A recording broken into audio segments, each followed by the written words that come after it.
हल्द्वानी देवभूमि उत्तराखंड में महिलाओं के खिलाफ हिंसा और अपराध लगातार बढ़ते जा रहे हैं। अभी 2 दिन पूर्व ही कालाढूंगी क्षेत्र के कोटाबाग में 3 साल की बच्ची के साथ हुए जघन्य अपराध में उत्तराखंड की जनता को अंदर तक हिलाकर रख दिया है। आंकड़े बताते हैं कि हर साल महिलाओं पर अपराधों की संख्या में इजाफा हो रहा है। बलात्कार से लेकर छेड़खानी और घरेलू हिंसा के मामले देवभूमि उत्तराखंड में लगातार बढ़ रहे हैं। कुछ मामले ऐसे हैं जो लोक लाज के चलते सामने नहीं आते। बहरहाल सरकार को अब तो कुछ सोचना ही होगा। इन सब अपराधों के पीछे मुख्य वजह कहीं ना कहीं नशे के कारण है। पुलिस व जनता को मिल बैठकर इस संबंध में आपस में विचार विमर्श करना होगा, जिससे कि देवभूमि उत्तराखंड को नशे के चुंगल से बचाया जा सके और इस तरह की होने वाली जघन्य वारदात को रोका जा सके।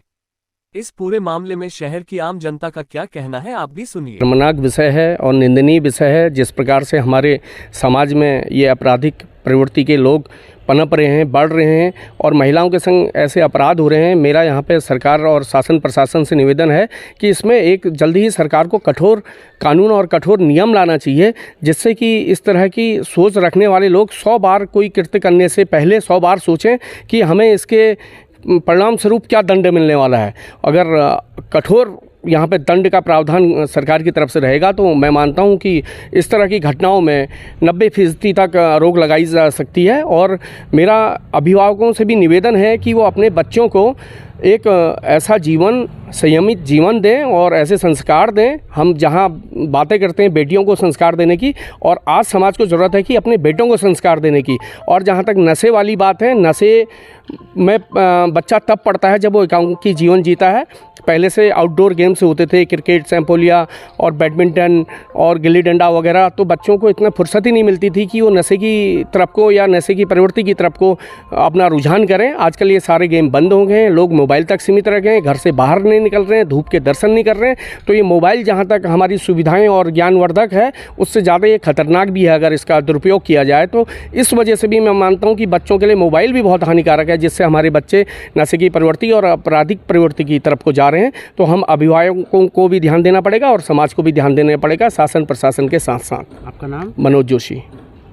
सरकार ने पहले स्कूली स्तर पर, स्कूली प्रणाली में ये करना चाहिए कि गर्ल्स के लिए, सभी के लिए मार्शल आर्ट की ट्रेनिंग अनिवार्य करनी चाहिए। और दूसरा, एक अध्यात्म को लेकर के एक विषय ऐसा बनाना चाहिए जिससे बच्चे बचपन से ही सही गलत और नियम, संयम, ये सब चीज़ों को जान सकें।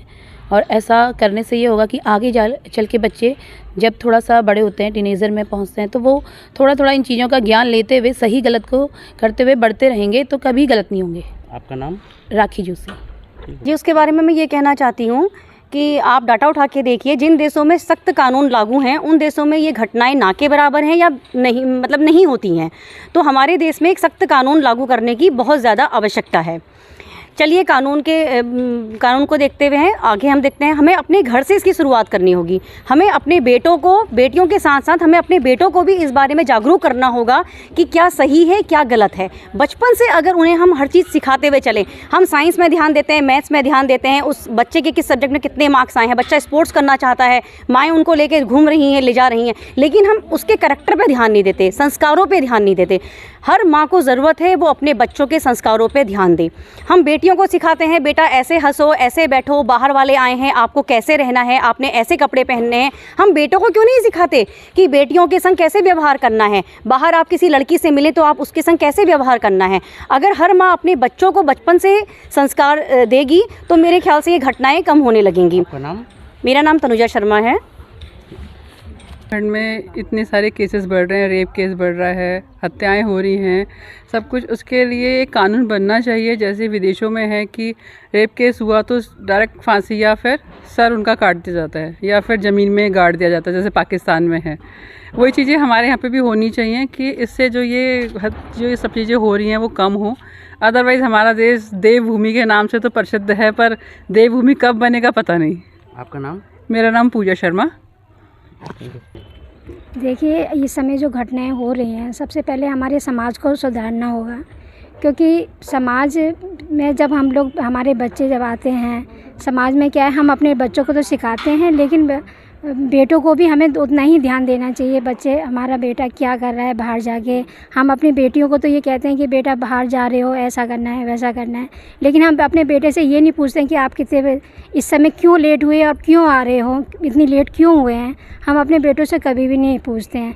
हमें अपने बेटों पे भी ध्यान देना चाहिए कि हमारा बेटा क्या कर रहा है, मूवी देख रहा है या टीवी देख रहा है, उसके एक्शन क्या हैं, उसको हमें उसके एक्शन से हमें समझ जाना चाहिए कि हमारा बेटा किस ओर जा रहा है। और सबसे ज़्यादा हमारे इस उत्तराखंड में क्या है कि नशा ज़्यादा है। लोग, यहाँ के सभी लोग नशा करते हैं। नशा करने के बाद उनका माइंड कहाँ क्या सोच रहे हैं, उनकी सोचने की शक्ति ही ख़राब हो जाती है। हमें उस चीज़ पर रोक लगानी चाहिए। आपका नाम? मेरा नाम मंजू वर्मा।